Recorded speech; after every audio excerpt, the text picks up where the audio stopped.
Hello viewers, and a warm round of welcome to each one of you to another edition of our literary program. Well, we are here in the complex of Women's College Shillong, and currently we are sitting in their library. It is a multi-storied library and we are here on the upstairs floor of it. And today we will be talking to three beautiful young minds. Now these young minds, these three students are from Women's College themselves. They are students studying the various semesters, but besides that, they're also into writing poems, they're into writing short stories, etc. Well, our schools and colleges in the entire country, I should say, have a pool of knowledge, of skill, of excellence, but often because of lack of opportunities or the right platform, perhaps they remain unshowcased. But we from Doordarshan Shillong thought, why not do programs where we will bring young minds and young students to the forefront, where they can speak and they can showcase their other skills besides their regular studies that they do, and thereby we also allow others to be encouraged to write and to express themselves. With this motive behind, we are here, and let me now go ahead and introduce these three students before you. To my right is Michelle Andrea Marbanyang. She is a fourth semester English literature student of Women's College. We also are being joined right in the center by Florence Wanchon. And Florence is a sixth semester student also from the English literature. And beside her is Chanyo Zumik. And she's also a sixth semester student. And I'm told that all three of y'all are into movies, are into films, are into poetry, reading, etc.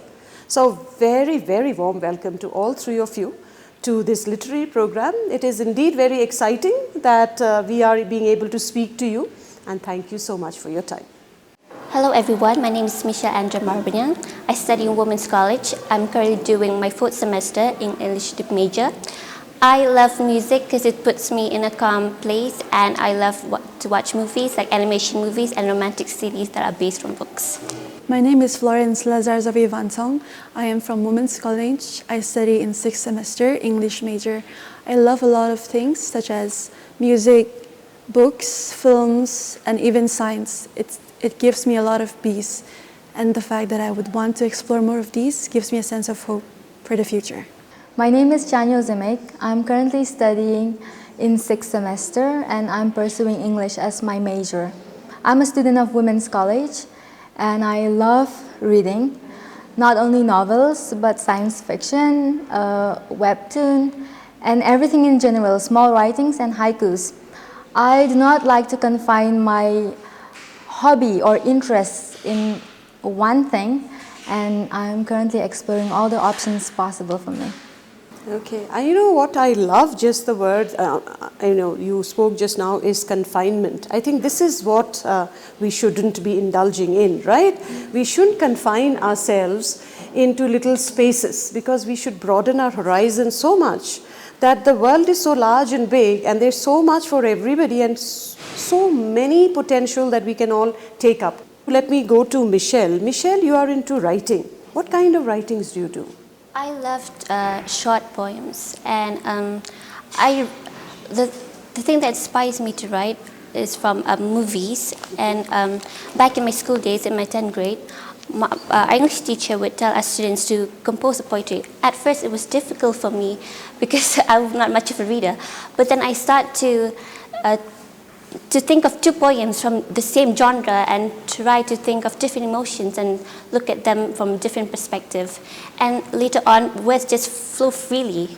And that's how I find my interest in writing. And it has driven me to pursue in both personally and professionally. Okay.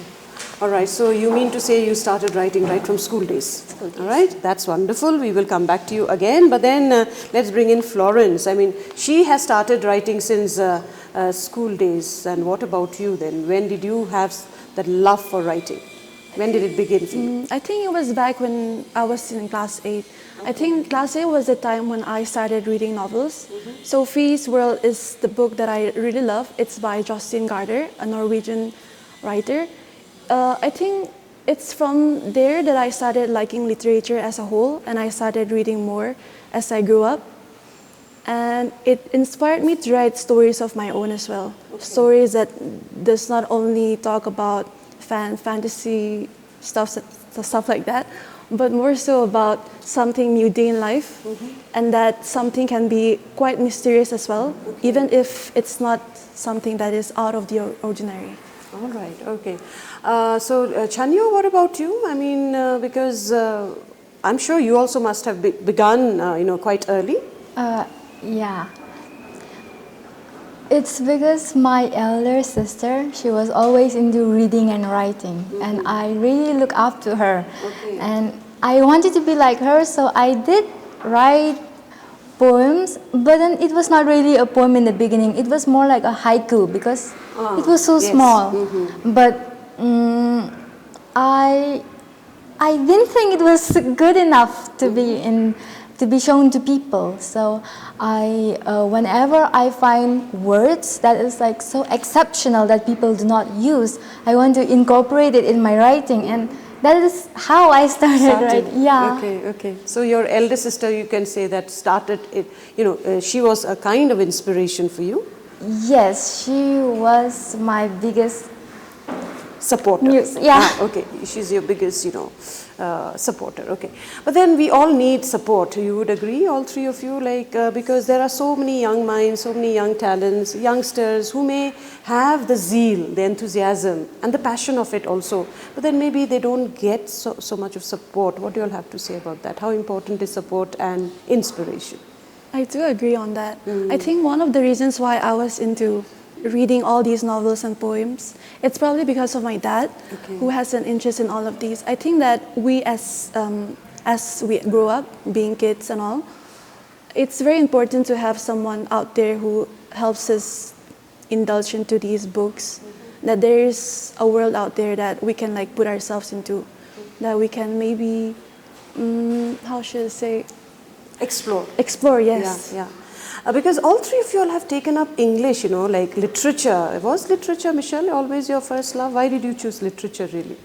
Because literature allows me to express myself more. As an introvert person who's not much of a social butterfly, it helped me communicate. You're an introvert, you mean to say? Yes. And therefore you used to do all your kind of reading and writing? Yes, in a very quiet environment that is I'm most comfortable with. What about you, Chanyo? Literature, do you think that it really opens up the world, especially for those who want to write, who want to compose stories and other such? Does it give you a bigger avenue and a platform? Yeah, I think taking up literature in my BA, it gave me a lot of boost because the teachers are so supportive of you being innovative. And literature is not only about text or something, it's more about art. It can be in the form of performing or singing. And I think it's so vast that I want to explore it all, and that's why I take up the vastness literature. of it, right? Yeah. Yeah, but then, all three of you all are from different states of the Northeast, and I think I should say that the Northeast is beautiful when it comes to its nature, right? Everything, the people, the culture, so vibrant, so colorful. So we actually can never lack in, inspirations, right? So if you can tell me, Florence, you are from Mizoram? Yes, ma'am. Yeah, and even Mizoram is, one of the literate state and doing so well in the Northeast. So as you grew up, from where did all the inspiration stem from? Well, what do you write basically, and what do you write basically? What does it consist of? And thereafter, what are your inspirations? I write stuff that have to do with a lot of normal, simple living. Okay. And then I like to see people as inspirations. There's a lot of writers out there, and then it feels like you have so much to explore, but yet so little time. So, I'm surprised you saying that there's so much in so little time. Yes. Come on, you're so young yourself. The world is there, the time is all there for you, but you still feel that you need to do Yes. things as quickly as possible. it feels like time is going so fast, and then you're walking so slow, walking slow, exploring the world, seeing people move on so quickly. So I would like to write those stuffs into a piece of book and make sure that people be able to have an relate. Yes, no? relate to it as because well. I think many of you young minds think very similarly. So young people like you, other young people like you can relate also. And yes, Chanyo, you are from Manipur? Yeah. Yeah. And so what has been your source of inspiration? Is it the folk, that is there also? Because there's a lot of folk sources also that can be explored and can be utilized to writing, like folk literature, etc. Yeah, but it might come as a disappointment. I don't really have a solid muse. I think all this inspiration that come to me comes from how I have experienced in life. Every night I take a flashback of the things that I have done, and I wonder if I could have done it better, and if I would have done it in a different way, how things would have turned out. So in my writing, I want to just put everything up together in that small piece of paper and see how beautiful it is. So mostly I write about life as a whole rather than the mundane or small things in life. Okay, life as a whole. So you all are exploring life. Michelle, what about you? What does your writings consist of? My writing consists of life, youngsters' life, people, their interaction with the physical world and the connection with each other, and what things they're close with, love or hate. And one of my favorite poet, William Wordsworth, he inspires me to live my own imaginative world and to feel what it's like to write it down into reality. And where ideas and possibilities seems to flow with such ease, and to have youngsters understand and relate to the writings, even though it's imaginatively done, it really makes me happy. Yeah, because in our times, I don't know what youngsters read these days, but in our times we used to read a lot of Hardy Boys and Nancy Drews, and we used to go into that groove, into that groove of our imagination. Do you think reading really helps to hone your speaking skill, your writing skill? Yes, Chanyo, what do you have to say? I think it does. And you might be reading it in your mind, but I think it helps you speak fluently. Okay. Or rather, as for me, I read and I picture the character as me. Okay. So for the next few days, I live as the character, and I think that brings character development in me and also many things. So beautifully said. I like that. I like that. That is what reading does. It transports us to another world, right? And helps us live those moments, perhaps. Yeah, what do you have to say, Florence? It really does. I really agree with Chanyu here because once you read, you don't only just read it out. It's more like it explores a lot of your imagination, and it also gives you inspirations as well. There's a lot of writers out there, artists, singers, songwriters. And I think that once you actually read them out, you explore their minds, the way they think, the way the world is, the way they perceive it. So it gives you a more wider viewpoint. Okay. And I think that it gives more wider opinion that this isn't how you're actually supposed to be like. Yeah. But do you think reading also helps you polish up yourself, in the sense like you have been writing since childhood, all three of you for that matter, but then I'm sure you all have grown with time. So reading also helps you become a little bit more chiseled, more polished and more mature. Yeah? Yes, it does, and with a high skill of writing and proficiency in grammar and syntax can really help. Yeah, but since you brought that concept or that word called grammar, I think we often find that missing. Yeah, why is grammar? And grammar is so important.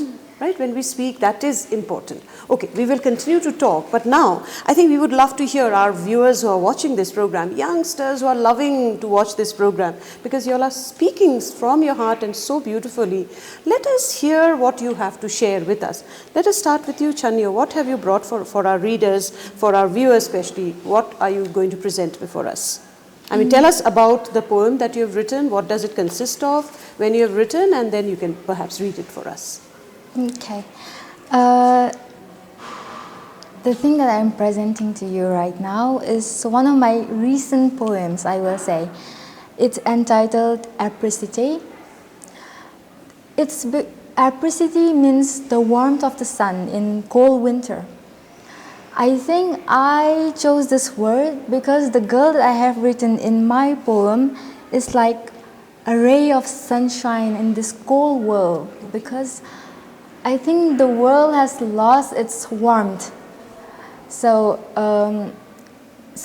this girl, so genuine, is like the little warmth that people get in the cold. She imbibes that. Yes. Okay, all right, so let's hear you. It might not be very professional, but it goes. A little credit is all she asks for the fact that she's killing herself trying. In this terrifying world, you continuously have the power to offer someone else a little relief. Why would you withhold that? Do you remember what a little relief feels like? It feels like a lot. Oftentimes we forget. Peace of mind comes piece by piece. Too many things have been forgotten. I wonder if I picked the wrong time to be a human being. For people see soft-heartedness as weakness, but all I see is courage. They think we have a soul. I disagree. I say I am a soul. Very, very well. I mean, it touched me. I mean, I was really feeling the poem, you know, and you said that very good, very well done. What about you, Florence? What will you share with us today? I wrote a few poems before. Okay. And I was debating whether or not I should bring all of them, because I'm not someone who actually loves to share my stuff because of doubt. But this one is kind of the rawness and the feelings that I had before. Okay. So the title is A Layer, The Maiden, a Pig, a River, a Monster. To be seen horrifies me. When you slowly undress me, to look at me underneath the clothes I wear. When you peel my skin off, to look at my flesh, my flowing red blood. It scares me when you look at me so deeply, so intensely, so vividly. You try to read me, you try to understand me. You slowly turn me over, gently like the pages of a book, and I look at you with fear. You look at me, you want to know me, but I am dirty, I am horrific, I am disgusting. I am bloody and I am meat. I am overflowing with pain and anger, the embodiment of pure rage. You'll never understand me, you'll never truly see me, you'll never read me, you'll never truly know me. Eat me alive and drink my blood, spit me out and throw me away. To you I am difficult, I am out of reach and I slowly deteriorate. What was your mood like when you actually wrote this, if I may ask? To be honest, this is something that I was kind of avoiding to even write, because I think that drama has to be one of the main reasons why these stuffs are written. Right. So I wanted to write something To unburden yourself, yeah? and also something that is brutal, something that is not very what people consider normal. So do you think that writing actually helps you take out a lot of negativity from the Yes, self, it right? Because really does. youngsters, as you said a little while back, you were yourself in self-doubt, right? There's so much in this world, and often youngsters can be lost actually, you know, they are groping as to what is correct and which one is right for them. In the midst of all the turmoil, it is difficult, I understand that, you know, and there's so much of competition, Yes. so much to that acceptability also. So after writing, did it make you feel much better, relieved that it's out from you? Yes, it does. It does feel much better. I think that writing as a way is also a way to vent your feelings. true. It's not that you push those feelings away. It's more like you come in terms with it. Exactly, exactly. I'm so glad that because you are speaking the minds of so many youngsters who have troubled, difficulties which they don't want to share. But perhaps through these poems that you've written, you're sharing it out. It's out of you. And many others can relate, right? What about you, Michelle? What do you have to share with us? Well, this is a very short poem, and it's that I recently wrote. And this poem is about people, especially youngsters, where they're being made to believe in such things, such great things that could happen to them only if they live up to the expectation of the society or to be accepted by people around them. And as they grow older, they come to know that they're just being built up just to be put down, and they lack confidence, which is probably something that they're working on. And this poem is also a reminder that we need to get back to being beautiful, and that it's never too late to help one another in fulfilling and pursuing dreams and aims that we want to be or become. What we're made for. Should we have these feelings? Hopelessness for not being enough. Worthlessness for not putting on the best face. The thought of how time passes by so quickly, yet good things happen slowly. Despite its silence, we think we could still enjoy the love that we once felt so deep. But little did we know it's just a thirst with the limits of time. When these things come to mind, the scream of fear with a cry of bitterness tramples the poor soul and burns the heart. But nevertheless, there's hope. We may be each other's problem and kill time just because we changed our mind. But we possess nothing in the world except the quality of something special, to build each other up from being ill-fated and to have the confidence to chase after perfection.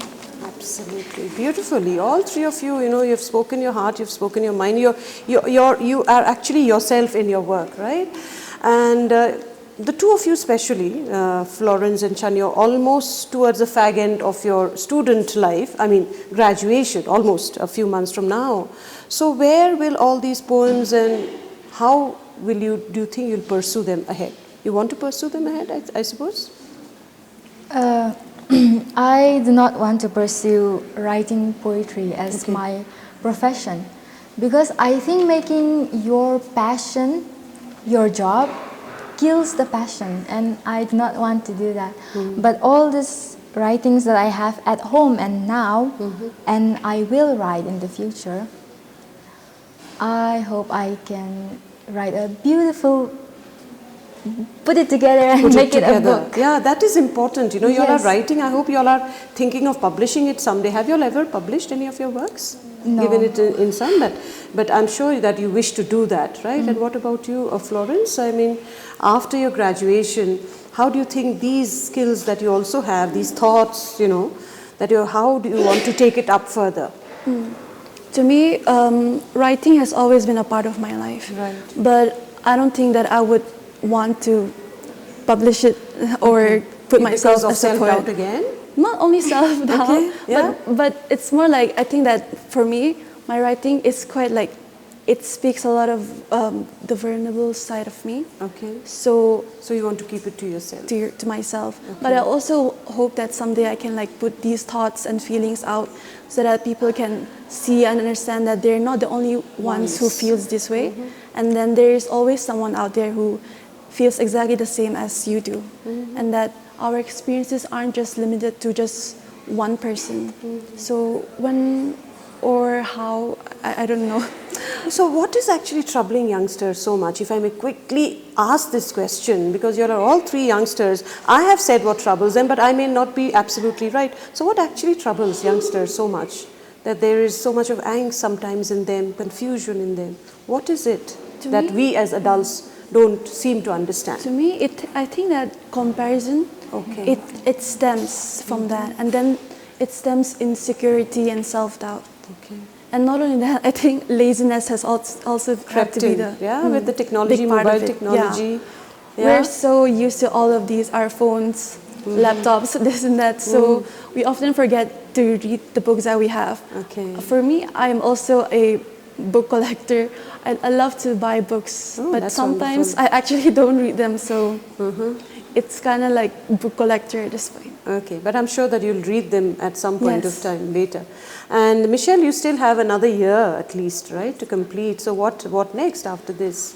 I'm excited to see about the possibilities for my passion for poetry for schools or colleges through academics papers or magazines because I believe that has power to inspire and provoke thoughts and foster empathy, and I'm eager to share that with others. Yeah, it can change the world too, right? Change the thinking process because a lot of mind change I think is required. Our thinking needs to be renewed again, to grow again differently, right? So would you like to share with us some more of your, because I can see quite a few papers that each of y'all are holding. So why don't you read another something for us?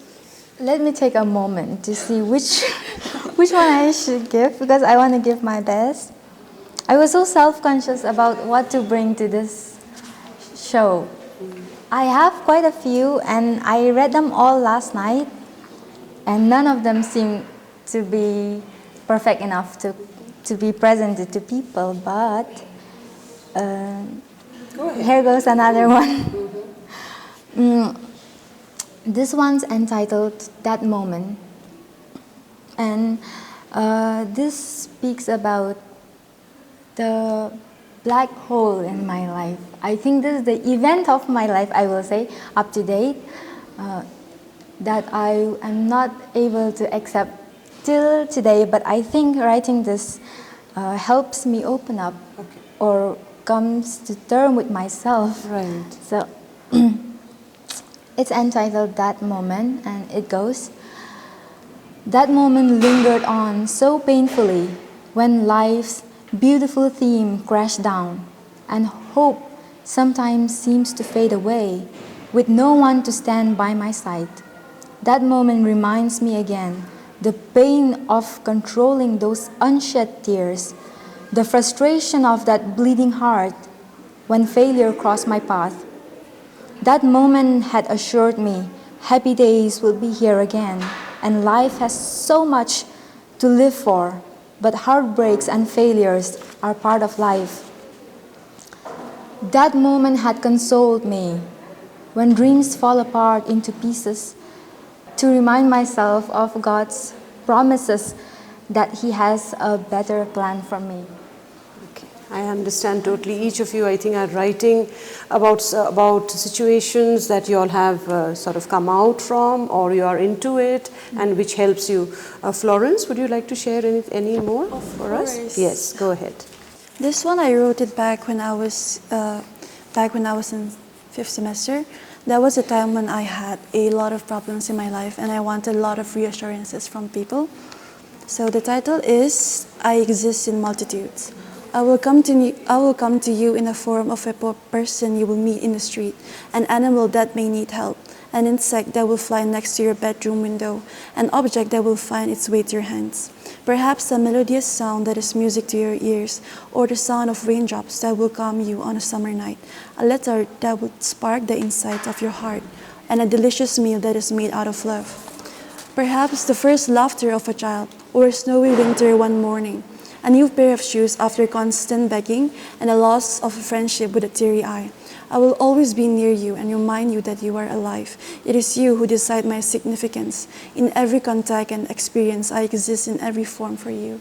Beautiful. All right. Quickly, as we are almost wrapping up, what do you have to share with us, Michelle? Quickly. This poem is my first poem that I ever wrote, and it's a simple poem about life. What is life? If we don't go through pain and get through it, what's life? If we don't live to the fullest and just let fear control our fate? Yes, I am not perfect, nor will I ever be. We all have our own story to write, and it's never easy. But life is beautiful, and without these stepping stones, life as we know it is meaningless and blunt. Absolutely, and I'm sure you all will find newer meanings as you continue to grow in life. Yeah, many things may not mean much now or make sense now, but as you all grow, because when we grow, we also grow mentally, right? Not just physically. So I'm sure you will gather newer meanings that will shape and give more a destiny ahead of you all. I wish all three of you a lot of good luck. All of my wishes that you continue to write. You'll write beautiful words. it makes a lot of sense, let me tell you that. So never doubt yourselves, I suppose. Just continue to explore yourselves, and I wish you tons of good luck. Thank you. Thank you, ma'am. All right, so those are our three beautiful students from Women's College from the Department of English Literature here, speaking their minds, their hearts. And I'm sure many of them, what they spoke, resonated with many of the youngsters who are watching this program. I hope you've enjoyed this bit with us, and thank you so much. Until next time, from all of us here, it's wishing you goodbye.